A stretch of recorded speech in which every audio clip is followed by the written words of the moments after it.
यो भाव राख्नु कि जे मिल्छ त्यसलाई स्वीकार गरेर चल्छु, जस्तो परिस्थिति आउँछ त्योसँग म जुटेर लाग्छु। अवस्था प्रतिकूल होस् अनुकूल होस्, स्वास्थ्य फिर्नै पर्छ, जीवन जिउनै पर्छ भने किन दुखी मात्रै भएर बाँच्ने त? सुखी भएर पनि बाँचौँ।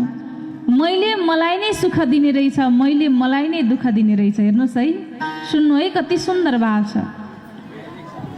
हजुर दुखी हुनुहुन्छ नि, हजुरभित्र सोचेर सोचेर कोही जसले हजुरलाई दुखी बनायो त्यो त खुब मस्ती गरेर हिँडिरहेछ, आनन्दले हिँडिरहेछ, तर त्यसलाई बढाउँदै बढाउँदै दुःख त हजुरले लिएको। त्यही भएर सुखी गराउने वाला पनि हजुर आफै हो, दुखी बनाउने वाला पनि हजुर आफै हो।